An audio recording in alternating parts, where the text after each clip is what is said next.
नमस्कार आदरणीय दर्शकवृन्द, नयाँ दिग्दर्शनको आजको प्रस्तुतिमा गडलीवुड स्टुडियोबाट म नवीन दाहाल यहाँहरू सबैलाई हार्दिक स्वागत गर्दछु। दर्शकवृन्द, आज पनि हामी नयाँ दिग्दर्शनमा महत्त्वपूर्ण विषयमा चर्चा गर्दैछौँ। हामीले प्रेमको विषयमा रहेर केन्द्रित रहेर महत्त्वपूर्ण विषयको चर्चा प्रारम्भ गरेका छौँ। प्रेम हाम्रो जीवनमा कति अनमोल र अमूल्य छ, यो व्याख्या र बयान हामी गर्दाखेरि कमै हुन सक्छ। यही विषयमा केन्द्रित भएर गत प्रस्तुतिमा हामीले ब्रह्माकुमार विजयराज सिग्देलसँग प्रेमका सैद्धान्तिक विषयहरूमा हामीले चर्चा गऱ्यौँ, छलफल गऱ्यौँ। आज पनि हामी प्रेम विषयमा केन्द्रित भएर चर्चा गर्छौँ, यसका व्यवहारिक पक्षका बारेमा। आउनुहोस् उहाँलाई स्वागत गरौँ। विजयजी, आजको प्रस्तुतिमा यहाँलाई स्वागत छ। धन्यवाद। ओम शान्ति। ओम शान्ति। हामीले गत प्रस्तुतिमा प्रेमका थुप्रै सैद्धान्तिक विषयहरूका बारेमा चर्चा गऱ्यौँ, छलफल गऱ्यौँ। प्रेमको महत्त्वपूर्ण पाटो भनेको व्यवहारिक पाटो पनि हो। एउटा मानवको थुप्रै मानवहरूसँग सम्बन्ध हुन्छ विभिन्न स्वरूप र शैलीमा, र कतिपय सम्बन्धहरू सुखदायी हुन्छन्, कतिपय सम्बन्धहरू दुःखदायी पनि हुन्छन्। हामी सबैभन्दा पहिला आमा र बच्चाको सम्बन्धबाट प्रेमका स्वरूप र शैलीहरू र ती सम्बन्धका सुख र दुःखका विषयमा कुरा गरौँ। विजयजी, बच्चा र आमा बीचको सम्बन्ध कस्तो सम्बन्ध हो प्रेमको आधारमा?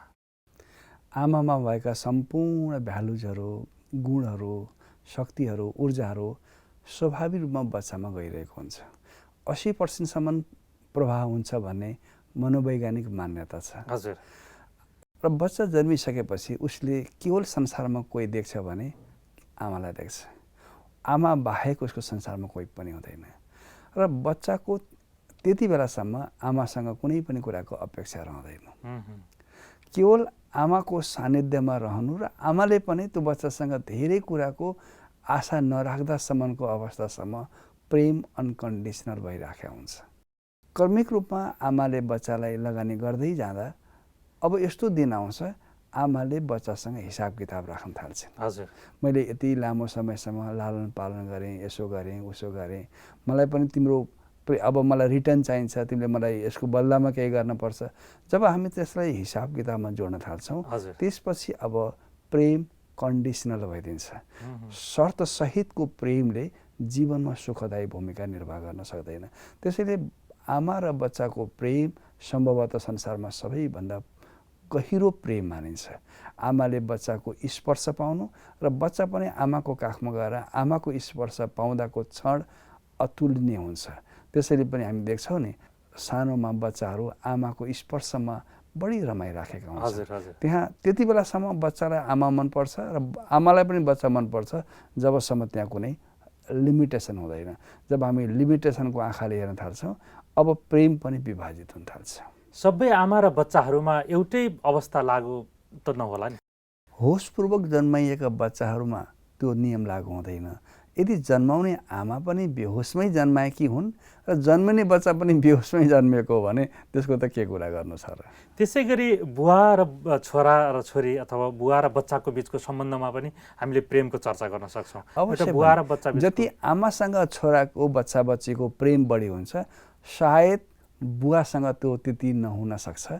बुवा क्षणिक सम्पर्कमा आउँछ, आमाको सम्पर्कको ड्युरेसन लामो हुने भएको हुनाले हरेक बच्चा बच्चीले बाउलाई भन्दा आमालाई बढी प्रेम गर्नुको मनोवैज्ञानिक कारण यो नै हो भन्ने मान्यता छ। किनभने बच्चा आमासँग लामो समय, चाहे गर्भमा होस् या जन्मिसकेपछि पनि किन नहोस्, आमाले बच्चालाई स्तनपान गराउनु पर्दा जुन स्पर्श गराइरहेकी हुन्छन्, स्पर्शको कारणले आमा र बच्चाको बिचको प्रेम अनकन्डिसनल भइरहेको हुन्छ। त्यसपछि दोस्रो स्टेप आउन सक्छ, बच्चाको अलि ठुलो भएपछि साथीसँगको सम्बन्ध हुनसक्छ। साथी बिचको सम्बन्ध बढ्दै जान्छ, लामो समय जीवनको लामो यात्रामा विभिन्न चरणका साथीहरू हुन सक्छ। जबसम्म त्यसलाई कसैसँग लिनु भन्ने छैन, लिनु र दिनु भन्ने मानसिकता हुँदैन, तबसम्म ती बचपनाका साथीहरूसँग बडो गहिरो अगाध श्रद्धा हुन्छ, प्रेम हुन्छ। जब तपाईँ शारीरिक भानमा आउन थाल्नुहुन्छ, त्यसपछि प्रेममा पनि के हुन्छ, थोरै अब प्रेम मक्काउन थाल्छ, धुमिलो हुन थाल्छ। हेर्नुहोस् त, बच्चामा तपाईँ को जेन्ट्स हो को लेडिज हो भन्ने पनि थाहा हुँदैन। शरीरमा कुनै वस्त्र पनि हुँदैन, निवस्त्र रूपमा खेलिरहेका हुन्छन्। हो, त्यहाँसम्म मनमा विकार प्रवेश नगरुन्जेलसम्म प्रेम अनकन्डिसनल हुन्छ। जब मनमा विकारको भावना प्रवेश गरेर शारीरिक आकर्षणमा प्रेम गर्न थालिन्छ, त्यसपछि अब प्रेम कन्डिसनल हुन्छ, शर्तसहितको प्रेम हुन्छ। शर्तसहितको प्रेमले सम्भवतः मान्छेलाई सुखभन्दा बढी दुःख दिन्छ। जब युवाकालमा एउटा व्यक्ति पुग्छ, त्यसपछि ऊ अर्को व्यक्तिसँग प्रेमको लागि बढी लालायित हुन्छ, विपरीत लिङ्गीतर्फ। यसले जीवनमा धेरै महत्त्वपूर्ण रोल खेल्ने रहेछ। अहिलेको यो दुनियाँको मुख्य विषय पनि यही हो। वासना सहितको प्रेम हो भने त्यसले जीवनमा दुःखतिर धकल्दिन्छ। तर त्यो प्रेममा साधना पनि छ, विशेषता पनि छ। विशेषता हेरेर गरिएको प्रेम हो भने त्यो विशेषताले मान्छेको जीवनको विराटतातर्फ लैजान सहयोग पुर्याउँछ। अब हामी कसैलाई प्रेम किन गर्छौँ भन्दा तपाईँ र उसको बिचको विशेषताको तालमेल मिलेपछि र एकले अर्काको विश्वास जितिसकेपछि अनि हामी बडो सौहार्दपूर्ण तरिकाले प्रेम गरिरहेका हुन्छौँ। तर तपाईँको मूल मूल्यसँग उसको पनि मूल मूल्यको तालमेल नमिल्ने बित्तिकै सम्भवतः प्रेमको लेभलको सघनतामा कमी आउन थाल्छ। अहिलेको युवा पुस्ताको मुख्य आकर्षण पनि प्रेम रहेछ र मुख्य समस्या पनि प्रेम रहेछ। अवश्य पनि प्रेममा थोरै पनि आध्यात्मिकताको अनुभूति नभइकन गरिएको प्रेमले शारीरिक आकर्षणसम्म पुर्याउँछ। शारीरिक आकर्षणको एउटा चरम उत्कर्षमा पुगिसकेपछि अब त्यो घट्ने क्रम सुरुवात हुन्छ। तर शरीरभित्रको एउटा आध्यात्मिक चेतनालाई पनि ख्याल गरेर गरिएको प्रेम हो भने त्यो प्रेमको आकार र प्रकार बढ्न थाल्छ। तपाईँभित्र एउटा चेतना छ भनेर जानेर गरेको प्रेममा शारीरिक आकर्षण कम हुन्छ। तर केवल तपाईँले शरीरलाई मात्रै हेरेर, रूप रङ्गलाई मात्रै हेरेर गरिएको प्रेम हो भने त्यो प्रेममा दुर्घटना हुन सक्ने सम्भावना बढी छ। अहिलेका युवा जगतमा तपाईँलाई थाहा छ, हाम्रा पूर्वजहरूले 25 वर्षसम्म ब्रह्मचर्यमा बस्नुपर्छ। एउटा मनमा सात्विक भोजनका कारणले, पारिवारिक सत्सङ्गका कारणले मनमा एउटा नियन्त्रणको अवस्था थियो। एकले अर्कालाई हेर्ने दृष्टिकोण बडो सकारात्मक थियो, अनुशासित थियो, नैतिकताले भरिएको थियो। अब अहिलेको स्वतन्त्रताको नाममा तत्कालै शारीरिक सुखको पछि लाग्न खोज्दा आज सबैभन्दा ठुलो समस्या नै प्रेमको बनिरहेको छ। सम्भवतः युवा जगतमा धेरैभन्दा धेरै आत्महत्या गर्ने या जीव हत्या गर्ने, सुसाइड गर्ने सङ्ख्याहरू प्रेमकै कारणले बढ्दो अवस्थामा छ। प्रेमलाई सही दिशा दिन जानेन भने सम्भवतः त्यसले सबैभन्दा दुर्गति निम्ताउन सक्छ भन्ने हाम्रो बुझाइ बनेको छ। हामीले प्रेमको विषयमा चर्चा गर्दाखेरि आम मानिसहरूले यही शारीरिक प्रेमलाई बढी ध्यान दिएको हामीले पाउने गर्छौँ, चर्चा गर्ने गर्छन् र युवा कालकै प्रेमको पिरियडलाई बढी ध्यान केन्द्रित गरेको पाउँछौँ। त्यो त आकर्षणको प्रेम मात्रै हो।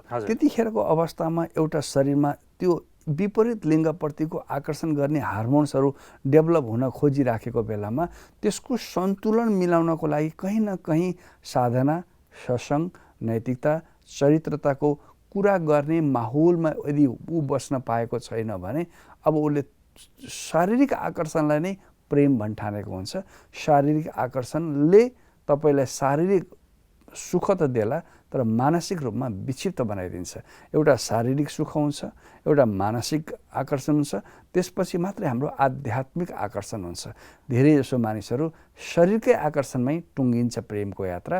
यस्ता मान्छेहरू जीवनभर दुःखी भएको घटना हाम्रो समाजमा धेरै छ। एउटा व्यक्तिले अर्को व्यक्तिले गरिरहेको प्रेम बुझ्न सक्छ, यसले मेरो शारीरिक रूपमा प्रेम गरिरहेको छ अथवा यसले चाहिँ मेरो आन्तरिक भावनालाई, उसको हाउभाउ, उसको आँखाको चञ्चलता, उसको शब्द चयन, क्षणिक प्रेमका कारणले गर्दा प्रलोभन देखाउने, यो अहिलेको जुन देखिन्छ नि वर्तमान समयमा एउटा युवा जगतमा आजभोलि बच्चैदेखि, त्यसमा पनि युवा युवतीको दोष पनि छैन। सानैबाट हेर्नुहोस् न, बुवा आमाले पनि सिकाइरहन्छ बोयफ्रेन्ड गर्लफ्रेन्ड, होइन, नर्सरी केजी 1-2 कक्षामा पढ्न पाएको छैन, मेरो बोयफ्रेन्ड हो, मेरो गर्लफ्रेन्ड हो भन्दै त्यसो गर्दाखेरि सानोमा राम्रो लाग्छ र त्यसमा कसैको पनि विमति हुँदैन। त्यो सानोमा जुन संस्कार सिकाइयो त्यो ठुलो हुँदै गर्दाखेरि पनि सहजै रूपमा एकले अर्कालाई यो फ्रेन्ड बनाउने जुन एउटा विकृति अहिले समाजमा आएको छ, साथी नबनाउनुहोस् भने होइन, साथी बनाउनुहोस्। तर साथी बनाउनुको पछाडिको मकसद के हो? अहिले खास गरी टिनेजर्सहरूमा गार्जेनको पनि डर हट्यो, शिक्षकहरूको पनि खासै त्यसमा कुनै चासो देखिँदैन। अनि के भयो भन्दा स्वतन्त्रताको नाममा नाङ्गोपन समाजमा देखा पर्न थाल्यो, जसको कारणले गर्दा आज अत्यन्तै यो उच्छृङ्खलता छताछुल्ल अवस्थामा देखिएको छ। त्यसैले अहिलेको मूल समस्या भनेको प्रेममा साधनाको कसी लाउन नजान्नुको कारणले विकृतिको रूप लिइरहेको छ। भनेको अहिलेको युवा जमातमा अहिलेको समयमा आदर्श प्रेमको असाध्य अभाव छ। अहिले शारीरिक प्रेमको मात्रै यो आकर्षण बढ्यो भनेर हामीले भन्न सक्छौँ। अहिलेको समस्या भनेको शारीरिक प्रेम र आकर्षणको मात्रै समस्या। डेफिनेटली यो शरीरभित्र एउटा चेतना छ, आत्मा हो, शरीर नै आत्माको खोल हो, कभर हो भन्ने पनि थाहा पाएर गरिएको प्रेम हो भने त्यो प्रेमले जिन्दगीमा शक्ति र एउटा सन्तुष्टि दिन्छ। तर चेतनाको अभाव भएको केवल पदार्थ र यो भौतिकतालाई मात्रै हेरेर गरेको प्रेमले त सम्भवतः एउटा लेभललाई चुमिसकेपछि दुखान्त घटना बाहेक त के नै बाँकी रहला नबिजी। भनेपछि यहाँले भन्न खोजिरहनु भएको छ हर व्यक्तिमा आदर्श प्रेम आवश्यक छ। आध्यात्मिक बिना त तपाईँ एक कदम पनि चाल्न सक्नुहुन्न। प्रेम जरुरी छ, तर प्रेमको पछाडिको अंकुश कस्तो छ? तपाईँले के कुरालाई प्रेम गर्नुभएको? फुललाई प्रेम गर्नुभएको हो या फुलभित्रको बास्नालाई प्रेम गर्नुभएको हो? बास्नासँग प्रेम हो भने काँडाले चुम्दा पनि फरक पर्दैन। गुलाब टिप्न जाँदा धेरैको हातमा काँडा चुमिन्छ नि, काँडाले घोच्छ नि, तर मान्छेले कुनै पनि आपत्ति व्यक्त गर्दैन। हो, तपाईँभित्र चेतना सहितको होस सहितको प्रेम गर्नुभएको हो भने त्यसमा आपत्ति केही पनि छैन। जरुरी छ, मानिसको प्रकृति हो, एकले अर्कालाई प्रेम गर्नु नैसर्गिक स्वभाव हो। तर प्रेमको पछाडि एकले अर्कालाई हेर्ने त्यो दृष्टिकोण कस्तो छ त्यसले ठुलो मायने राख्छ। अहिलेको युवा पुस्तालाई हामीले गाइड गर्न सक्छौँ यस्तो प्रकृति अथवा यस्तो शैली हो नि नवीनजी। हिजोसम्म हाम्रा पूर्वजहरू घरमै बच्चाहरू जन्मिन्थे, मातापिताको अन्डरमा हुन्थे, बाउआमाले संस्कार सिकाउन पाउँथे, हजुरआमाको घरमा धेरै जसो बच्चा बच्ची हुर्किन्थे। अहिलेको बच्चा बच्ची त हस्पिटलमा हुर्किन्छन् कि कसो, अनि अलि ठुलो हुने बित्तिकै होस्टेलमा राखिन्छ। जतिखेर उनीहरूलाई प्रेम चाहिन्थ्यो, स्नेह चाहिन्थ्यो, सद्भाव चाहिन्थ्यो, बाउआमालाई फुर्सद भएन, होस्टेलमा लगेर थन्काइदिए।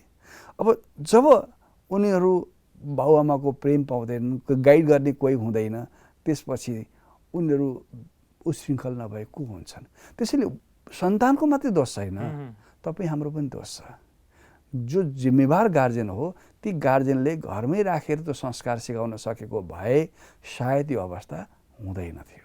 सबैको आफ्नो बाध्यता र व्यवस्थाले गर्दाखेरि यो आधुनिक समयको व्यस्तताले पनि सायद यो बढिरहेको होला। यहाँले सङ्केत गरेको देखाएको अहिलेको समयको एउटा ठुलो हिस्सा यसमा जोडिएको छ।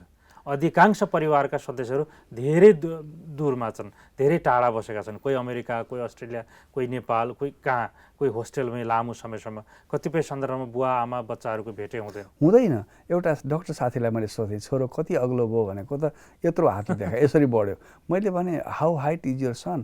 बोल्छ यस मेरो छोरो यत्रो भयो भन्यो। मैले भन्छु साहब हाउ इट ह्यापन्स, यो भयो कसरी? उसले भन्छ विजयजी छोरो जन्मियो हुर्क्यो, म यति व्यस्त भएँ, अर्ली इन द मर्निङ म क्लिनिकमा जानुपर्छ, त्यतैबाट म सर्भिस गर्न जानुपर्छ, अनि फर्किँदा पनि एउटा क्लिनिक भ्याएर आउनुपर्छ, जसले गर्दाखेरि मैले छोरो बढेको अग्लो भएको देख्नै पाएको छैन। बिहानै उठ्दा पनि सुतिरहेको हुन्छ, बेलुका आउँदा पनि सुतिसकेको हुन्छ, मैले सुतेको बाहेक उठेको देखेकै छैन भन्छ। भनेपछि अब त्यो बच्चाले बाउआमाको स्नेह संस्कार प्रेम नै पाएको छैन भने त्यो भोको बच्चाले अरूलाई कसरी प्रेम दिन्छ? उसले चिथर्नु बाहेक, अर्कालाई लुट्नु बाहेक जानेकै के छ र? तपाईँले उसलाई भरपुर गर्न नसकेपछि अरूसँग त उसले लुट्ने मात्रै काम गर्छ। त्यसैले गार्जियनले सन्तानलाई दिन पर्ने बेलामा सही प्रेम दिन नसकेको कारणले भित्रबाट ऊ खोक्रो हुन्छ, खाली हुन्छ। खाली मान्छेले अरूसँग प्रेम माग्छ, प्रेम माग्दा पाएन भने त्यो मान्छेले जे पनि आफ्नो नौटंकी गर्न बेर लगाउँदैन। यहाँले भन्नुभएको थियो गत प्रस्तुतिमा कि प्रेम पहिला भरपुर हुनु पर्यो। प्रेमको लागि स्वयं व्यक्ति भरपुर भएपछि मात्रै अरूलाई स्वयं सन्तुष्ट छ, भरपुर छ, मलाई कुनै कुराको अपेक्षा छैन भनेपछि प्रेम आफै झल्किन थाल्छ। भित्रबाट तपाईँ खोक्रो हुनुहुन्छ, आफूसँग लगाउने लुगा छैन अनि कसैलाई म लुगा दान गर्छु भन्नुहुन्छ भने त्योसँग तपाईँ के भन्नुहुन्छ? तपाईँ आफैले लुगा लगाइराख्नु भएको छ, आफैसँग भरपुर हुनुहुन्छ भने तपाईँको शरीर कुनै अङ्ग देखिँदैन। तर आफूसँग केही छैन, अरूलाई मात्रै दिन हतार गर्नुभयो भने यस्ता मान्छेहरू बोल्न नपाउँदै आई लभ यु भन्छ।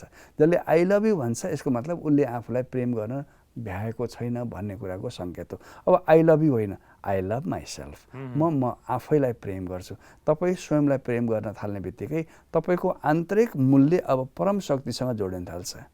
तपाईँ व्यक्तितिर तपाईँको आँखा जाँदैन, यी सब म जस्तै हुन्, यी सबै मेरा सहकर्मीहरू हुन्, यी सबै नाट्यशालाका पात्रहरू हुन्, मलाई चलाउने कोही डाइरेक्टर छ भनेर तपाईँको भित्रको आँखा मनोनेत्र परम ज्योतिसँग जान्छ, परम शक्तिसँग जान्छ। चाहे तपाईँ उसलाई अल्लाह भन्नुहोस्, चाहे खुदा भन्नुहोस्, चाहे परमात्मा भन्नुहोस्, नाम जेसुकै हुन सकोस्, भित्रको मनोनेत्रले परम शक्तिलाई हेर्न थालेपछि त्यो मान्छे अटोमेटिकली भरिन थाल्छ। जसरी पाकेको फललाई 1000 प्रार्थना गर्नुहोस्, हे प्रभु नझर्देऊ, म तिमीलाई केही दिन प्रार्थना गर्छु, बस्छु, तिमी मुनि नै बस्छु, मलाई तिमी नझरेको देख्न पाए हुन्थ्यो भन्नुभयो भने के तपाईँको प्रार्थनाले त्यो फलको पाकेको वृक्ष अड्केर बसिरहन्छ र? रहँदैन। हो, पाकेको फल स्वाभाविक रूपमा खस्छ भने जस्तै भरिएको छ भने स्वाभाविक रूपमा उसबाट कसैले भन्नै पर्दैन, दिइरहेको हुन्छ। नदीको छेउमा गएपछि तपाईँले मलाई नदीको चिसो आइदिए हुन्थ्यो भनेर भन्न पर्छ र? पर्दैन। आगोको छेउमा गएर मलाई ताप आइदिए हुन्थ्यो भन्नुहुन्छ र? भन्नुहुन्न। तपाईँ हो भने, भरिएको हो भने कसैसँग तपाईँले माग्नै पर्दैन, तपाईँ दिन थालिहाल्नुहुन्छ। भनेको मतलब सम्पूर्ण प्रेमको स्रोत भनेको चाहिँ परमात्माको स्रोत हो। तपाईँ परम शक्तिसँग जोडिने बित्तिकै आत्मिक शक्ति भरपुर हुन थाल्छ। तपाईँको कुनै पनि अपेक्षा नभएपछि तपाईँले दिनु बाहेक लिन कहिले पनि चाहनुहुन्न। तपाईँले गमलामा लगाएको एउटा गुलाबको फुल फुलिसकेपछि कहिले तपाईँलाई उसले डिमान्ड गरेको छ? गर्दैन। एउटा पक्षीले बच्चालाई हुर्काएर उडाइदिइसकेपछि के त्यो पक्षीले आफ्नो बच्चासँग कुनै अपेक्षा राख्छ? राख्दैन। अपेक्षा नराखेको हुनाले स्वतन्त्र रूपमा उड्ने पक्षीहरू कहिल्यै पनि बिरामी पर्दैनन्। कुनै पक्षीले डायबिटिज भएको सुन्नु भएको छ? छैन। कुनै पक्षीलाई प्रेसर बढेको थाहा पाउनु भएको छ? गोली खाएको थाहा पाउनु भएको छ? थाहा पाउनु भएको छैन। किनभने उनीहरू कसैसँग अपेक्षा राख्दैनन्, दिनु मात्रै जान्दछन्। जसले लुटाइदिन्छ उसलाई कुनै पनि कुराको अभाव हुँदैन।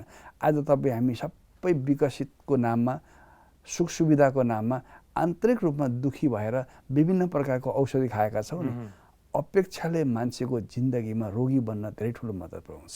अपेक्षाको कारणले गर्दा अपेक्षाको कारण आशावादी पनि हुनु भएन। पटक्कै तपाईँले सहकार्य गर्दा सबै कुरो एक्लैले गर्न नसक्दा सहकार्यतामा आशा राख्नु बेग्लै कुरा हो। तर मलाई कसैले प्रेम गरिदिए हुन्थ्यो, म एकदम प्रेमको भोको छु, मलाई कसैले वास्तै गर्दैनन्, म त यो ठाउँको जिम्मेवार मान्छे हो, म त गार्जेन हो, मलाई त प्रेम गर्नुपर्ने हो, मेरो सम्मान गर्नुपर्ने हो, मलाई जति सम्मान गर्नुपर्ने त्यति सम्मानै गर्दैनन्। यस्तो किसिमको मनोवृत्तिले तपाईँभित्रको रोगलाई बढाउनमा मद्दत पुर्याउँछ। हामी अर्को एपिसोडमा चर्चा गरौँला प्रेमको अभावमा मनोवैज्ञानिक लक्षणहरू कस्तो कस्तो देखिन्छ र त्यसले शरीरमा कहाँ गएर ह्यामरिङ गर्छ भन्ने कुरा जानिएन भने यो प्रेमको विक्षिप्ततामा मान्छेको पागलपनको सङ्ख्या बढ्दो छ। समाजमा पागलहरूको सङ्ख्या घट्दो छ कि बढ्दो छ? बढ्दो छ अहिले। किनभने प्रेमको अभावमा मान्छेहरू पागल हुन्छन्। जब मान्छेलाई भित्रबाट ज्यादै भोक लाग्छ, भोकाएको मान्छेले केही पनि पाएन भने चिथोर्छ नि, हो प्रेमको अभावमा पनि मान्छेले जस्तो सुकै हरकत गर्न पनि बेर लगाउँदैन। अब त्यो प्रेम कहिलेबाट दिन सुरु गर्ने, कसरी दिने, त्यो कतरी अपडेट भएको छ, कसरी रिचार्ज भएको छ, यो कुरा अहिलेको समाजमा तपाईँ र मैले जानिएन भने भगवानले यति सुन्दर जीवन दिएको छ, ईश्वरले मान्छेलाई पठाउँदा आफू जस्तै बनाएर पठाएको थियो, तर आफूले प्रेम गर्न नजान्दा प्रेमको नाममा मन्दिर धाउन थाल्यो, प्रेमको नाममा देवी देवतालाई भाकल गर्न थाल्यो, आफ्नो शक्तिलाई कहिल्यै पनि पहिचान गरेन। हे प्रभु मेरो छोरालाई पास गराइदेऊ, म तिमीलाई बलि चढाउँछु बोको भन्छ, नरिवल चढाउँछु भन्छ। त्यो नरिवल र निर्दोष प्राणलाई बलि चढाउनु भन्दा त बरु आवश्यकता परेको बेलामा सन्तानलाई राम्रोसँग गाइड गरिदिएको भए आज मन्दिर धाउनै पर्दैन थियो। समयमा आफूले प्रेम दिन नजान्ने, कमजोर भएपछि देवी देवतासँग प्रेम माग्न गएर ती देवी देवताले पनि प्रेम दिनेवाला छैनन्। हुन त प्रेमले जति समस्या निम्ताइरहेको छ नि, प्रेमको नामका समस्याहरू, त्यसको लागि भरपुर प्रेम प्राप्तिको सही स्रोत पहिचान नगरेर पनि हुन सक्छ नि। पहिलो कुरा त तपाईँ म को हुँ भन्ने कुरा थाहा नपाइकन आत्मकरुणाले भरिएको जिन्दगीमा जहिले पनि तपाईँलाई त्यो प्रेमको अभाव भइरहन्छ। हजुर। जब मान्छे आत्मकरुणाले भरिएको हुन्छ हरेक वाक्यहरू उसको लागि विषाक्त भइराखेको हुन्छ। मलाई दिएन, मेरो वास्ता गरेन, मेरो मतलब गरेन, यो भनेको तपाईँभित्रको मूल्यलाई तपाईँले नै जान्नु भएन। तपाईँसँग 50 रुपियाँ छ भन्ने थाहा नपाइकन सपिङ गर्न जान्नुभयो भने अब तपाईँले त्यो व्यापारीसँग के कुरा गर्नुहुन्छ? कतिसम्म छ भन्ने थाहा नपाइकन व्यापार गर्न नसके जस्तै तपाईँको आन्तरिक अवस्था कस्तो छ भन्ने नबुझेसम्म तपाईँले एउटा प्रेम दिनै सक्नुहुन्न। अरूको अगाडि ठिक्क भए जस्तो गर्नुहुन्छ, एक्लै हुँदा दिक्क भइहाल्नुहुन्छ। अरूको अगाडि साधु भए जस्तो गर्नुहुन्छ, आफैसँग डाँको हुनुहुन्छ। अरूको अगाडि चिटिक्क भएको देखिन चाहनुहुन्छ, आफैसँग खिटिक्क भएर बसिराख्नु भएको हुन्छ। यी सबै मनोवैज्ञानिक लक्षणहरू फेरि आगामी एपिसोडमा हामी चर्चा गरौँला। विजयजी, मानिसहरू यो धरतीमा आए, गर्भमा आए र थाहा नपाइकनै उनीहरू गए। अन्जानमै आए र अन्जानमै गए। बिना प्रेमले आए र बिना प्रेमले गए। अधिकांश मनुष्यहरूको अवस्था यस्तो हुन सक्छ। त्यसैले त भने नि बेहोसमा जन्मिएका सन्तानहरूको होसमा कसरी अपेक्षा राख्नुहुन्छ? त्यसैले अहिले धेरै मानिसहरू हतारको मनस्थितिमा सन्तानको जन्म दिने भएकै नाताले जीवनभर हतारिएको छ, हापाधापी गरेको छ, दौडादौड गरेको छ। जिन्दगीको आनन्द त लिनै जानेन। जिन्दगी जिउने तयारी गर्दै जिन्दगी बित्यो। जिन्दगी जिउनुको आनन्द लिने कहिले हो नै थाहा पाउँदैन। त्यसैले बेहोसमै आयो र नवीनजी बेहोसमा जान सक्ने सम्भावना धेरै आत्माहरूको पर्याप्त देखिराखेको छ। आफू पनि बेहोसमा आयो, बेहोसमै गयो र बेहोसीहरू नै फेरि जन्माएर गयो। हमेसा त्यस्तो देखिएको छ अहिले। भनेपछि अब ती बेहोसीहरूलाई होसमा ल्याउने समाधानहरू, सूत्रहरू के छन् त्यो विषयमा हामी आउने प्रस्तुतिमा चर्चा गर्नेछौँ। विजयजी, हाम्रो जीवनमा असाध्यै महत्त्वपूर्ण पक्षको रूपमा रहेको, हिस्साको रूपमा रहेको यो प्रेम शब्द, यो प्रेमका विषयमा धेरै हामी चर्चा आउने प्रस्तुतिहरूमा गर्नेछौँ। आजको समयको लागि, विषय उठान गर्नुभएकोमा धेरै धेरै धन्यवाद। आदरणीय दर्शकवृन्द, हाम्रो जीवनको असाध्यै महत्त्वपूर्ण पाटो, हिस्सा र यात्रीको रूपमा रहेको यो प्रेमको सन्दर्भमा केन्द्रित भएर आज हामीले महत्त्वपूर्ण चर्चा गऱ्यौँ। योसँग जोडिएका धेरै पक्षहरू छन्। रोचक विषयमा हामी चर्चा गर्नेछौँ आउने प्रस्तुतिहरूमा। आउने प्रस्तुतिहरू निरन्तर यहाँहरू सबैलाई हेर्नको लागि आग्रह गर्दै आजको प्रस्तुतिबाट म नवीन दाहाल बिदा हुन्छु। नमस्कार, धन्यवाद।